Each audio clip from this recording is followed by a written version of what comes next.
Hi guys, welcome to my channel. My name is Michelle Moreus and I make art tutorials that are fun, easy, and accessible for everyone.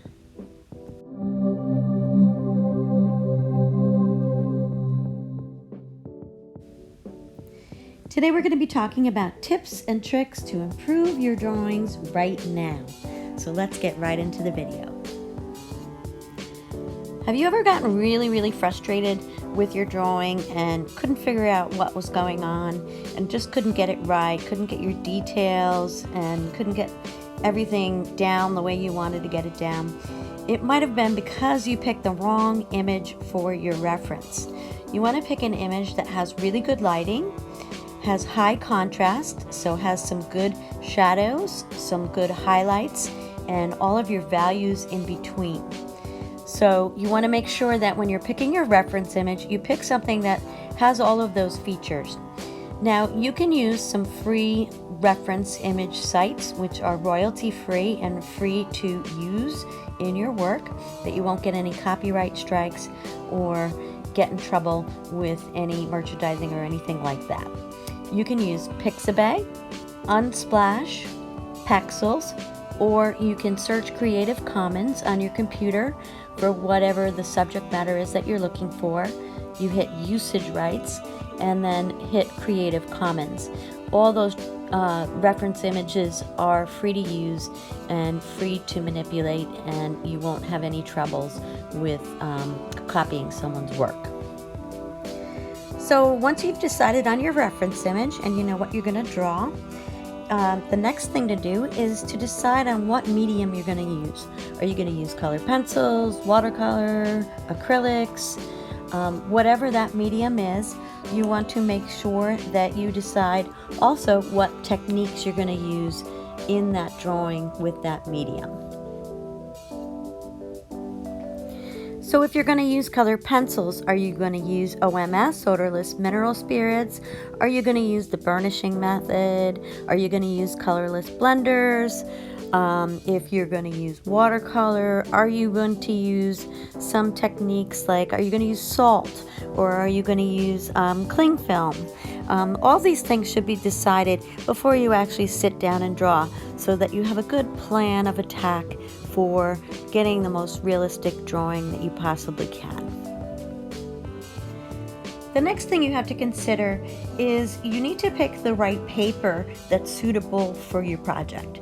So if you're doing a watercolor, you definitely want to use a watercolor paper. You need a paper that's strong enough to handle the amount of liquid that you're going to put down on the paper, so that it's not bending and bowing and getting kind of wonky and weird. If you're using colored pencil, are you going to use pastel matte, which has a really heavy tooth? Are you going to use a really smooth paper? Those are all choices you need to make before you even consider what drawing you're going to do. And certain mediums call for different kinds of paper, so you want to consider that. You don't want to use printer paper. You want to use a good high quality paper.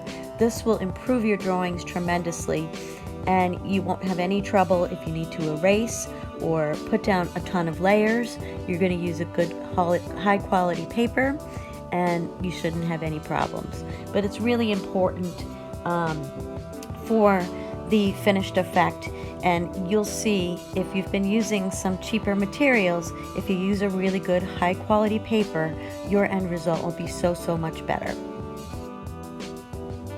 The next thing I'm going to do is I'm going to swatch out all of my colors ahead of time. So I pick out the colors that I think I see in my reference image, and I always pick more colors than I know that I'm going to use, but I swatch them out on a separate piece of paper, and I'll write the numbers down next to them so I don't get confused as I'm going along.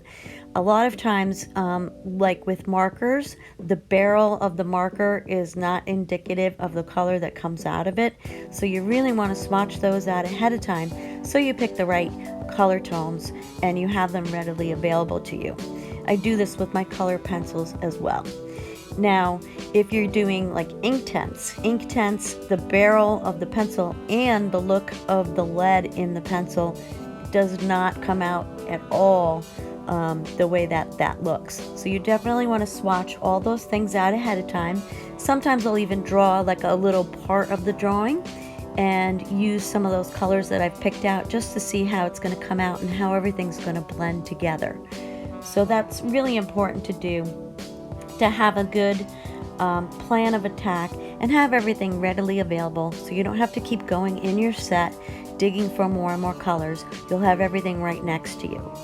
So this will help speed up your process, and you'll get less frustrated by doing that.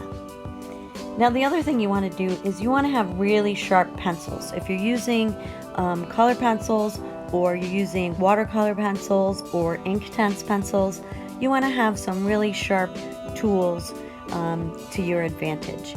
The reason for this is because with color pencil, you want to control the pressure. You don't want to scar the paper by pushing too hard on the lead, and by having a sharp pencil, if you're breaking the points, then you're pushing too hard. Color pencil's done best when it's done in light layers and a lot of light layers.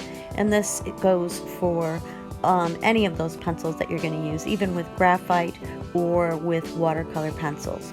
So keep a sharp pencil. If you're having trouble controlling the pressure, hold the pencil back a little further on the barrel, and this will prevent you from pushing too hard and getting enough layers. You want to get enough layers down so that you get all those colors to kind of blend together, and it'll give you a more realistic effect. Okay, so now that we've picked our image, we have our medium, we've decided what techniques we're going to do, we've picked our paper, we've swatched our colors. The next thing we want to do is have a really good, accurate sketch. So the sketch process, your drawing is only going to be as good as your sketch. So you want to put in your highlights, you want to put in where your shadows are. If you're doing an animal, you want to have the direction of the fur or feathers, and every time that the fur changes direction, you want to mark that in, or a feather. With hair on a portrait, you want to think of it as shapes, so you want to mark in those shapes. You don't have to put in every hair and every detail in your sketch. You just want to mark where all your changes are, where your highlights are, where your shadows are, and the direction of the fur or feather or hairs that you're drawing in. In this case, on this drawing, I put in where my darker shadows are, my highlights are. Those are all mapped in, so that as I'm going along, I can either leave out the highlights or go over with a white color pencil, and this will just make your life a whole lot easier and give you a roadmap of where you're going in the drawing, so you're not getting lost and you don't have to keep stopping and trying to go back and sketch more in. The other thing you want to do is, once you've done your sketch, you want to kind of erase it a little bit so that you don't have really heavy graphite marks on the paper that are going to show through whatever medium you're using to do the drawing. So put everything in, all your details in your sketch, and then go over with a kneaded eraser and just lightly pick up some of that graphite. So it's a very light outline, enough for you to see where you're going and what you're doing. The next thing I want to talk about is taking a break. This is very important sometimes. Sometimes you get lost in the drawing and you're just struggling and you keep going over an area, or you keep erasing an area and going back into it. Sometimes it's really helpful to just take a break. You want to take your time. You don't want to rush your drawing. You want to finish your drawing. You want to just sometimes take a break. Walk away, take a little breather, and come back to it with some fresh perspective and some fresh eyes. And a lot of times this will help, and you can see where you've gone wrong. Sometimes I take my drawing and I'll hold it up to a mirror. And what this does is this allows you to see things backwards. So you're seeing things in a different way, and you can sometimes tell that if your perspective is off, or your proportions are off, or something's not quite right, you can see because you're looking at it in a different way. You can also turn your drawing upside down and just focus on the shapes that everything is making. Focus on the shape that your shadows are making, where your highlights are. And this sometimes helps get yourself away from looking at the actual object, and you're looking at shapes instead. So this is helpful with a portrait. It's helpful pretty much with any drawing. Either turn it upside down, look it in the mirror, and you get a fresh perspective. And it really does help. It seems like a simple thing. Now you do want to really finish your drawings. No matter how frustrated you get, you always want to finish them. You can really learn a lot from making mistakes. I know it sounds silly, but part of the drawing and learning process is figuring out how to change a mistake and turn it into something that is looks correct and is good and realistic. Another thing that will really help your drawings out a lot, if you're getting stuck with trying to draw something and you've done it over and over again and you keep making the same mistakes, don't be afraid to ask for help. Ask people what they think of it or what they think is wrong with it. I know that it's helpful to have some groups on Facebook or social media, and you can ask people, what am I doing wrong? How can I fix this? Don't be afraid to ask for help. And don't get upset if they critique you and you don't like what they say. Just take it as helpful criticism and then try to fix your mistakes. There's a ton of resources out there. You're watching one right now, so don't be afraid to look for answers to questions you might have. Look for tutorials. Don't be afraid to ask for help and learn from your mistakes. This is a great tool, and art is subjective. So sometimes you make a happy mistake, and it's all up to you how you take criticism and how you want to take advice. But it's kind of silly to keep making the same mistake over and over and not try to change it. So they say practice makes perfect, and I want to say it does, but only sometimes. So you don't want to keep making the same mistake over and over again. Now, part of how you can fix this problem is if you try drawing the same thing for like 10 days straight. So every day draw the same thing. Maybe draw it in a different way. Maybe just draw it the same way, and maybe you've figured out something that you didn't know the first go around. So, and then at the end of the 10 days, if you look at all of your pieces, all of your work, you'll see that you've improved. And a lot of times it's just, it can be frustrating, and you learn from making mistakes. And I can't stress this enough. So just try to go ahead and do the same thing for 10 days. Compare your first try with your last, see your improvements. And if you find you're not improving, then you go ask for help. So these are helpful tips. Okay, so the most important thing I want to talk about is pushing your values. So you want to make sure that your dark shadows are dark enough. Don't be afraid to darken things up and keep your highlights pure. And where you have the contrast between your dark shadow and your highlight, things are just going to pop. So I know a lot of people make the mistake of quitting too early and just not pushing far enough with their values. So I can't stress this enough. You'll see all of a sudden a drawing will go from an ugly phase to just popping off the page. And how you get this is by really pushing those values.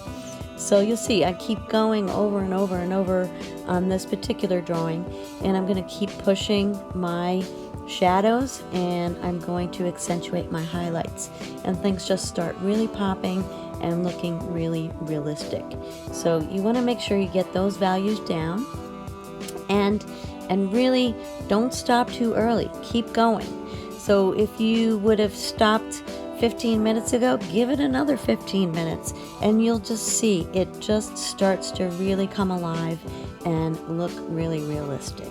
So don't give up too soon and really push those values.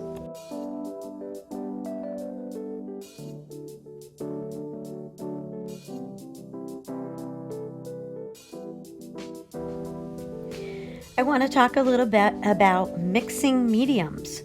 So don't be afraid to mix it up.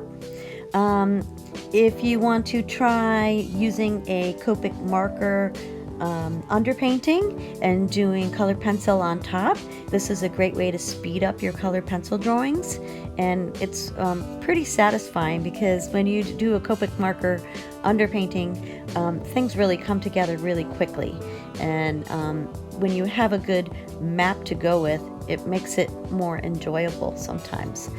Color pencil can be a really slow medium, and you can do also a watercolor underpainting. I have the bluebird drawing that I did, and I did a pastel background on pastel matte paper, and then I did color pencil for the bird part, and I'll reference that above. But don't be afraid to mix it up and mix some mediums. You'll find that sometimes it gives you a way different result than you would have gotten if you had just used the one thing. But again, in the beginning, you want to think about how you're going to do that, and this goes back to the planning process. Are you going to mix mediums? Are you just going to use color pencil? This should be decided before you even start drawing, what you're going to do and how you're going to do it and how you're going to use these materials. So don't be afraid, and try new things. Trying new things is wonderful, and sometimes you find something that's so unexpected.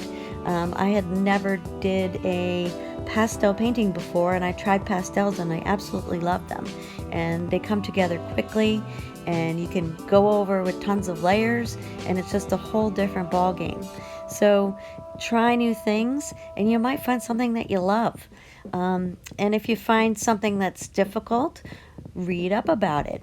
Go ahead and look at some tutorials on it.